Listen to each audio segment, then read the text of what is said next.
Silence is safer. Speaking up comes at a cost.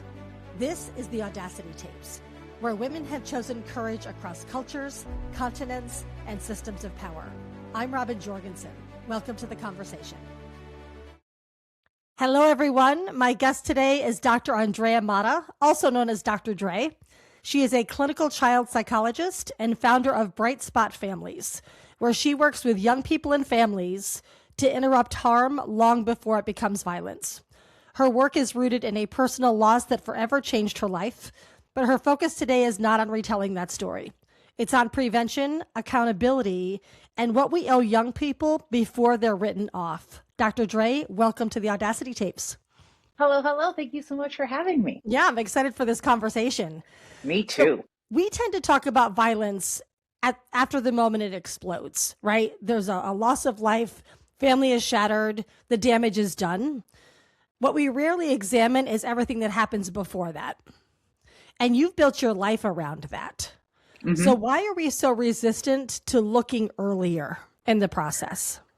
Because I think people really focus in on when problems are like smacking them in the face. And It's like, if we just took some time and we went upstream, then our lives would be so much better. Now, tell me what you mean by upstream. I love that term. So going upstream, it's actually a book that I read by Dan Heath. And it talks about, like, let's talk about these social problems that we're having.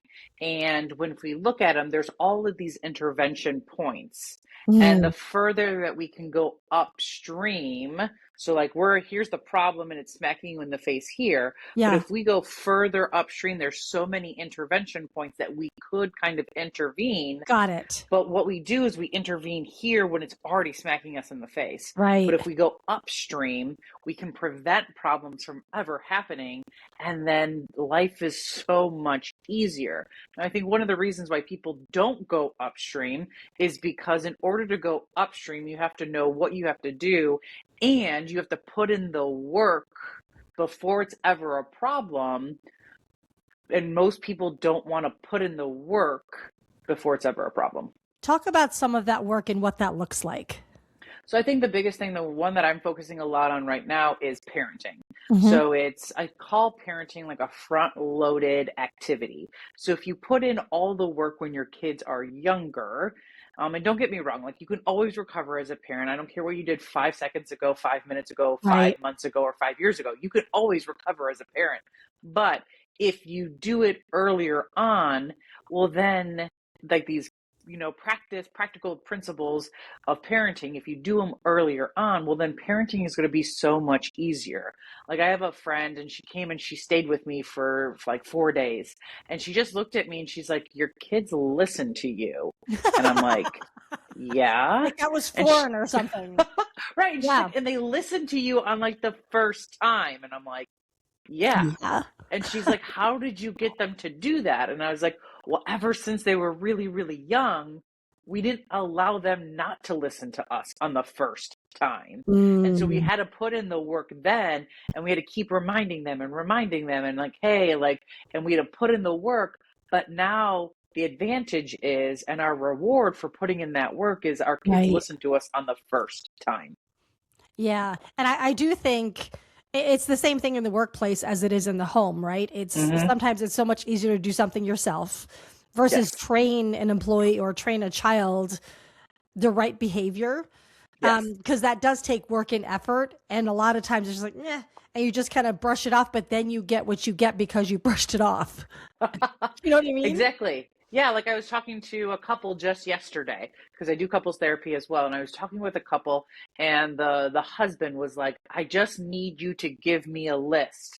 And the wife's like, "I don't want to give you a list. I don't have time. I don't have the bandwidth to give you a list."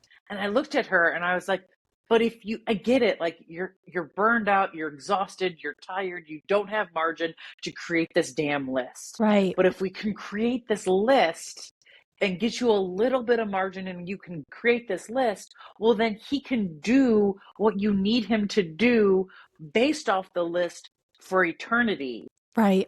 But if you don't tell him, you're going to either have to do this task all by yourself forever, And hold or resentment because you're doing it. hold resentment because you're having to do it, or you're going to have to tell them what to do every single time. Right. And that's going to eat much more of like your bandwidth than you Right. creating this list. When we look at violence as a society, we tend to believe that it's a result of being a bad person. Mm-hmm. What does that belief allow us not to see? I think it prevents us from seeing that everyone can change. Like I mentioned before, you can always recover. So I wouldn't be a clinical psychologist if I didn't think people could change. Yeah. I've witnessed it. I've seen it. I've seen people make their lives so much better by putting in the work and doing kind of what I'm suggesting them do. Yeah. And so I don't think we're born. This is always like the debate that I get into when people hear that I'm like a clinical child psychologist, like a developmentalist, right? They're like nature versus nurture. And I'm like, they're like, which one is it? And I'm like, well, it's both, but I'm going to lean more towards the nurture side. Either way, it's your parents' fault. Right. Either way, it's their fault. But I tend to lean more towards the nurture side. So I don't think people are born violent, Yeah. but I also don't put 100% on their nurture and their environment either. It's the interaction, but I'm going to lean more towards the nurture side. Yeah. So as I alluded to earlier, your brother was murdered when you were a teenager. Mm-hmm. And the person who killed him was a young person who slipped through the cracks. Yeah. Why does that fact matter so much in the work you're doing now? Yeah, because when I remember when I was 13 years old, so we had already gone through court proceedings after my brother's murder, because I was 11 when it happened. And then we were in court proceedings for about 2 years. And then during the sentencing, I had to get up. I went to the witness stand. I read my impact statement, which is like, how has the murderer's choice like impacted my life? How did his behaviors impact my life? And so I got up, I read mine. My mom read hers. My dad didn't read his because he has like a thick Mexican accent. And then my two older brothers weren't allowed to be in the room. So, and the DA, the district attorney, read both of theirs. And after we broke, like we recessed for a while, and then the judge came back and he looked at my parents and I, he took a big breath. And then he's like, I'm not sentencing this man to death, not because of moral or professional objections against the death penalty, but because the murderer had a rough childhood. And I remember, I just got chills when you said that. Right. And I remember like sitting there between my parents and being like, wait, what? Because he had a rough childhood, like he kind of gets an out. I mean, he was in prison for 27 years, so it's not like necessarily an out, But it was kind still of was a little bit of a pass. a little bit of a pass. And so Yeah. I was like, what? And I mean, I came from an amazing family. And so I was like, okay, never again. Like, never again will 11-year-old's best friend be taken from her, all because someone had a rough childhood. And so Yeah. that's why I became a clinical child psychologist who specializes in the treatment of antisocial and aggressive behavior, so that I can try to help clients who were like that murderer who had a rough childhood not allow their rough childhoods to determine the rest of their life. Yeah. And make very poor choices as an adult. Yes, Yeah. exactly. What's the lie that we tell ourselves about kids that make us uncomfortable before they even become dangerous? That there's nothing that we can do, and that there's nothing that they can do. And so I am so against a victim mindset. Yeah. I always tell, like, one of the biggest things that I always talk about is agency. And Okay. agency is your belief that you can change your own life, that you have an internal locus of control, that you can improve your life no matter where you're currently at. And so I always encourage people to be agents in their own lives and be like, hey, you can change your life today. You can change your life tomorrow. You have the power. Because I remember early on as a graduate student in clinical psychology, I remember I had this teenager with ADHD.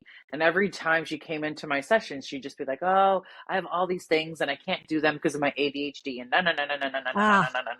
And so finally I got frustrated with her and I looked at her and I was like, so you have ADHD. what are you going to do about it? Right. And she actually got really, really frustrated with me, so much that her parents were like, hey, we need to have like a session. And so I'm like, okay. And so I brought him in and I explained why I kept looking at her and be like, okay, so you have ADHD. Well, what are you going to do about it? And they're like, oh.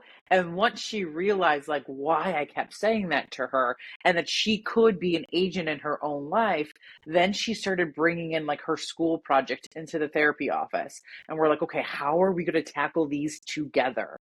Yeah. How can you, with your ADHD, live the life that you want to live even though you have ADHD? And so we'd start problem solving, and she got so much better because she realized, oh, I don't have to be a victim.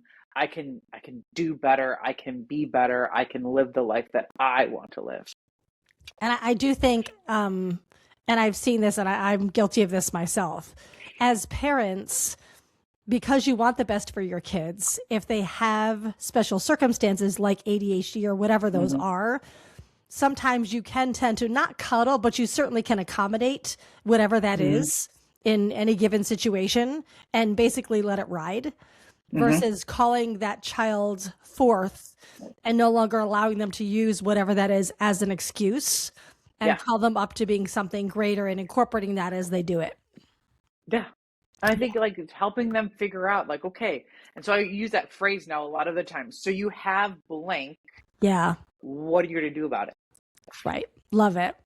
In your work, is there a moment where you can almost feel a young person crossing that line, even if no one else sees it yet?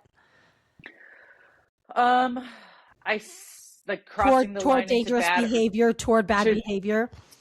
I think it usually is like little steps. Okay. And so it's like, hey, I did this behavior and I didn't have any negative consequences from it. Got So it. I'm going to do it again, or I'm going to go a little bit further or a little bit further. And so I think it's when we're leaving our young people unchecked, like their behavior unchecked by using punishments or consequences or anything along those lines. And we're not checking them. We're not teaching them like there's a different way, there's a better way, there's better ways to act. Right. What happens when we confuse punishment with prevention? We are going to just be like spinning our wheels over and over and over again because we're going to have to be using punishment a lot more often if we're not going, like we mentioned before, like upstream, and if we're not focusing in on prevention. Yeah. And it costs a lot more money. That's the other thing.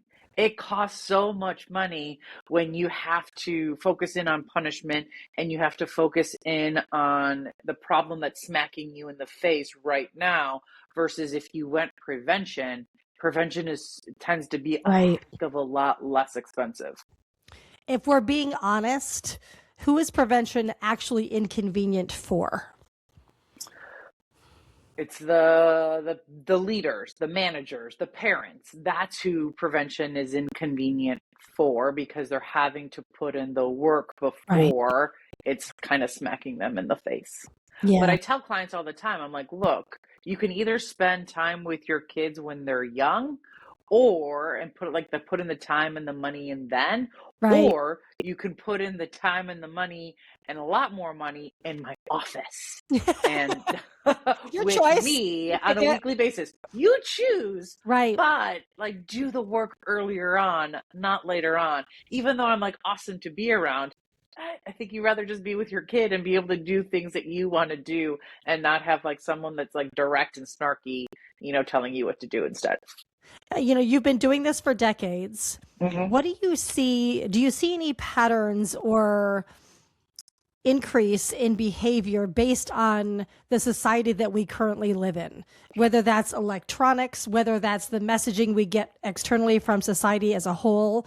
What patterns are you seeing and how do you mitigate those differently than maybe you did even 5 or 10 years ago? Yeah, so I think the biggest thing and the one that I am on like a rampage I could tell like by your face. You're like, I got that answer. Yeah. I have that answer. It is gentle parenting. So over the last like 15 to 20 years, parenting influencers have decided that like gentle parenting is the way to go. And it is absolutely not the way to go. So we're seeing kids who are not adaptable.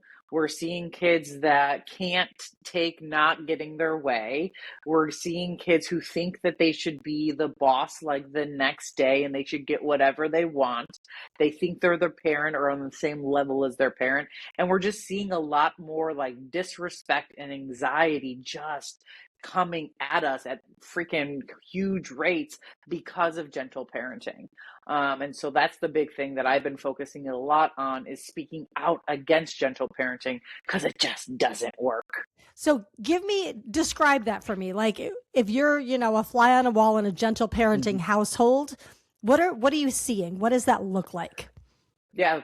So it looks like usually I talk about three tenets. So the first one is they're going to focus in on feelings. So they're going to validate their child's feelings above all else. They're not going to necessarily make them do anything, especially when they start having, feels. So that's one thing. Focus on feelings above thoughts and behaviors. The second one is we're going to try to avoid punishments and rewards, which doesn't work because how else are you going to get little kids or even teenagers to do what you want them to do if you're not going to give them those carrots and those sticks? So that's the second premise. And then the third premise of gentle parenting is that we're going to treat our children as if they are our equals or they are on the same level our as friend us. or They're our friends, something like that. And it just doesn't, again, it does not work. I'm seeing it in my office. I'm seeing it on the street. It's just not a pretty situation. So if you go back to that first tenet of acknowledging their feelings, if you combine that with the appropriate behavior modification and punishment may be too strong a word, but if it's not just acknowledging their feelings and you incorporate the positive aspects of parenthood, does that work?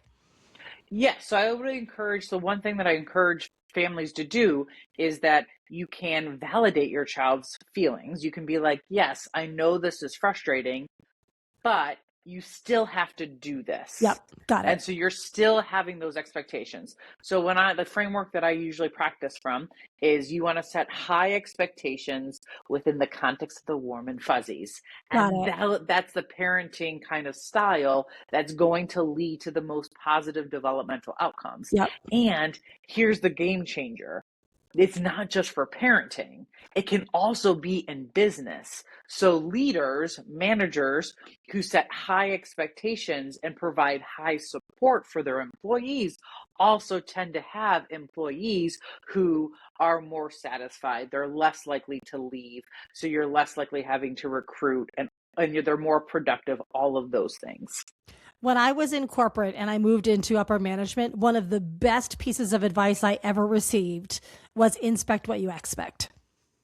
So setting the expectations for your team, but you can't just let it ride there. Like you have to inspect to make sure that those are actually being done. Yes. Yeah. Yeah. Because you have to like follow through on that. So like one thing when I'm working with corporations, it's like, hey, get rid of like the yearly evaluations, like get rid of those and move towards like 12-week goal setting. Oh, wow. I love evaluations that. So that like, cause then there's urgency behind it and you're going to set behavioral expectations for your employees. This is exactly what I expect from you in these next 12 weeks. And then you're having consistent conversations with them. And then you're doing an evaluation at the end of the 12 weeks. Okay, what went well? What did not go well? How can I better support you? Okay, now let's set the next 12-week goals. I love that you brought in behaviors into that because so often in the business setting, you've got, here are the expectations, but there's no behaviors tied. Like the expectations are not operationalized into behavior that's quantifiable and seen and known that you can actually see that it's being done. That's the piece, I think, the bridge that they miss. Yeah, because I mean, what I've found out because I'm also a high school football coach, and so I do like the sports mental. I do like the mental skills side with them. And so one thing, like when we're thinking about goals, there's outcome goals, right? Which is like, oh, I got 5 touchdowns, or like I brought in $100,000 in revenue. Outcome goals are good to set, but those should not be the things that we are focusing in on.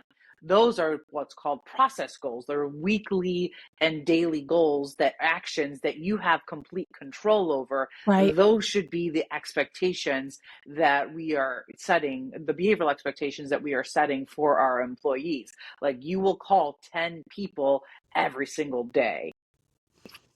So I want to go back to you have an incredible TEDx talk, and it's called From Murder to Mission: How I Found My Life's Calling. So for our listeners, we'll put it in the show notes. It's a phenomenal TED talk. At what Thank you. point for you did taking action become non-negotiable? I think it was, I remember, I'm trying to think. When did it become non-negotiable? Like you knew you had to do something. I think it was probably in that courtroom Yeah. was kind of the start of it, was the igniting moment for me. But then I remember it was my sixth grade year. We had to say like what we were going to be, and like at that point I wanted to be a lawyer, and then I was like, lawyers, no, that's not what I want to do. And then I remember it was actually my senior year of high school, and I was in AP bio, and I was trying to decide, okay, do I want to be a psychiatrist or do I want to be a psychologist? And my AP bio teacher, Mr. Greco, was like, Mata, he's like, you don't want to be a psychiatrist because you don't want to prescribe medications for kids. Like, you want to kind of be in the thick of it and you want to do behavioral modification. I'm like, you're right. And so I think that's where it was like, okay, I'm going to go to undergrad. I'm going to major in psychology. I'm going to minor in criminology so that I can kind of have this idea of like violence and antisocial and aggressive behavior. And I'm going to go to grad school, get my clinical PhD, and then I'm going to go and be a clinician. And then there's some, kind of weaves along the way, but that's pretty much what I'm doing now. Yeah, I love that. What are some of the interventions that scare systems the most, like systems in society, and why? Interventions, like good interventions, or interventions as in Interventions in general. Like, what are they like when you think of different interventions, even post the violence that shows up? What are some of those that scare us as a society, and why?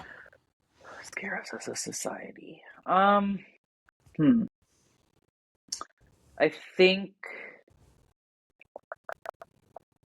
I would say interventions that are not empirically supported, and there's not any kind of research behind them. Give us some examples.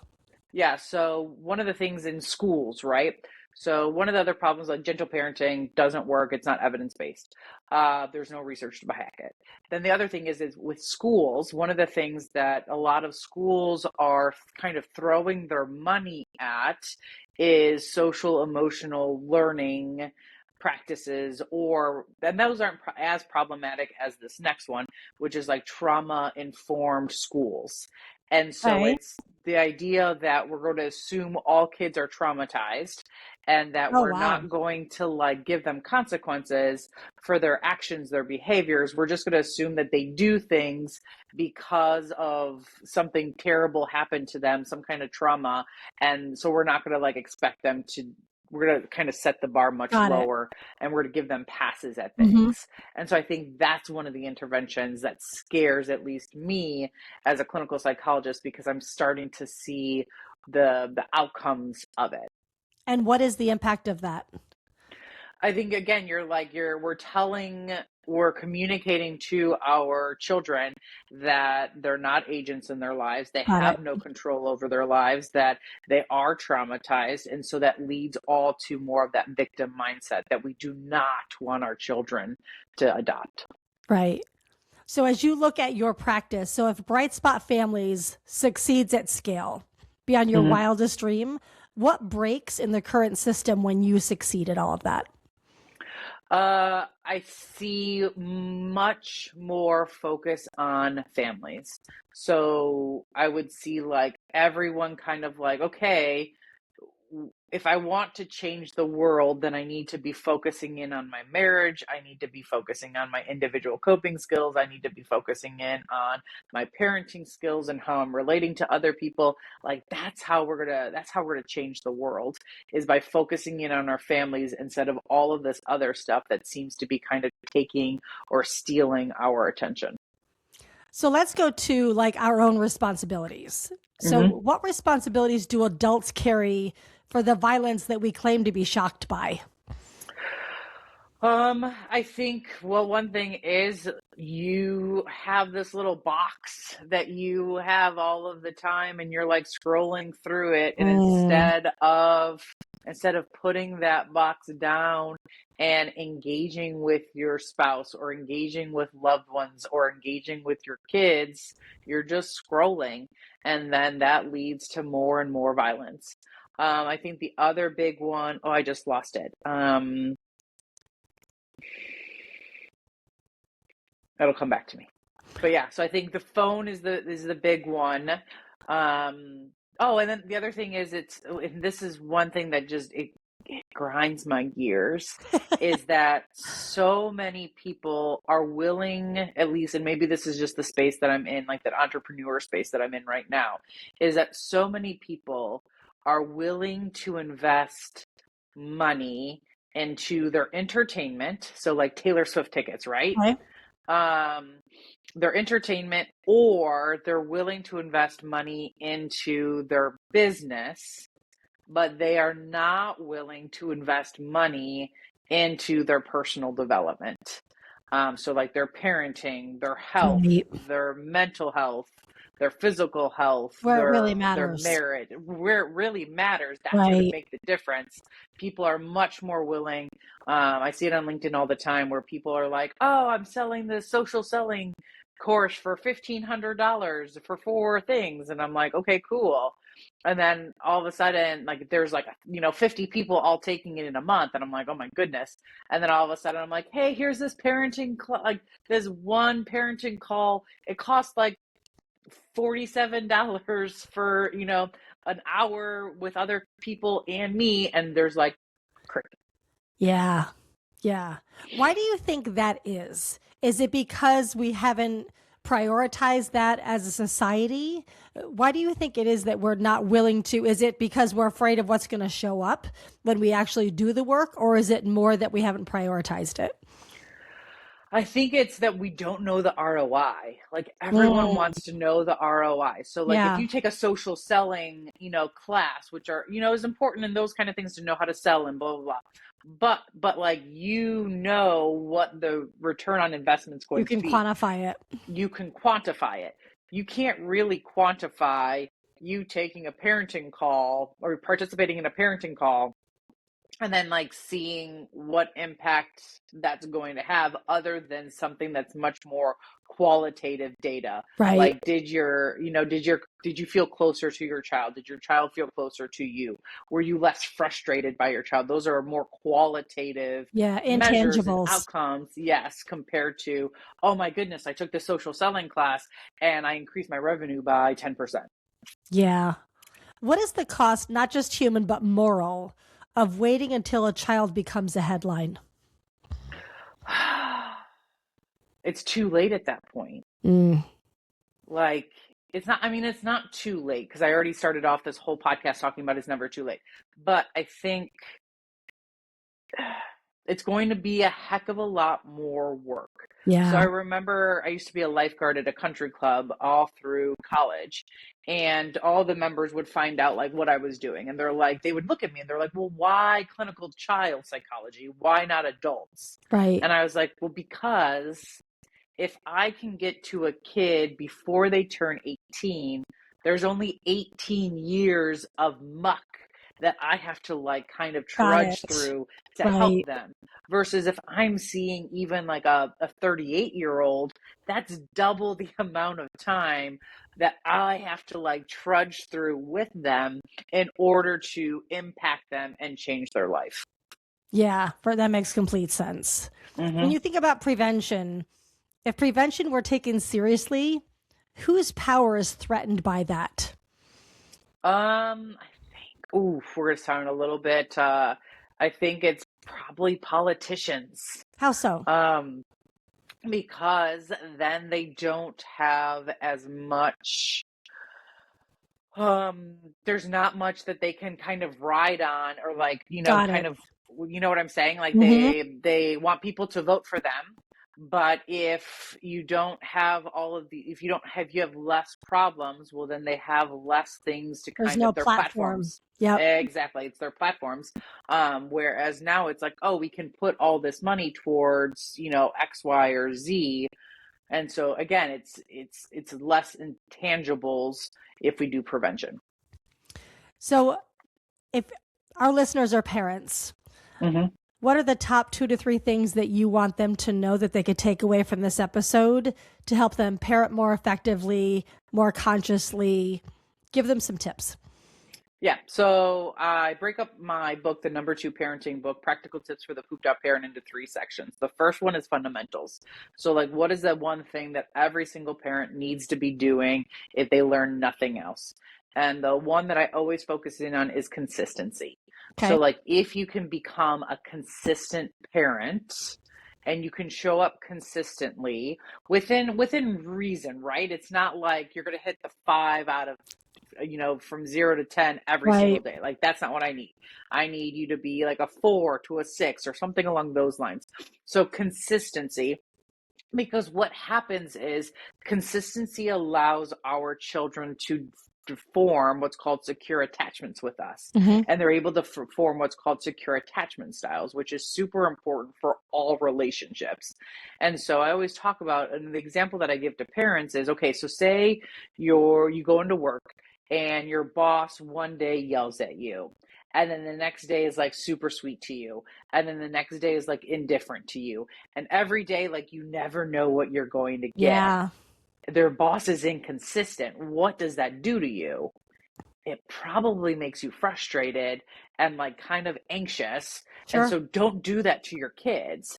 Be consistent. For the most part, my kids know when I walk in that door what they can expect from Yep. me on a basis. So I think that's the first tip that I would give parents.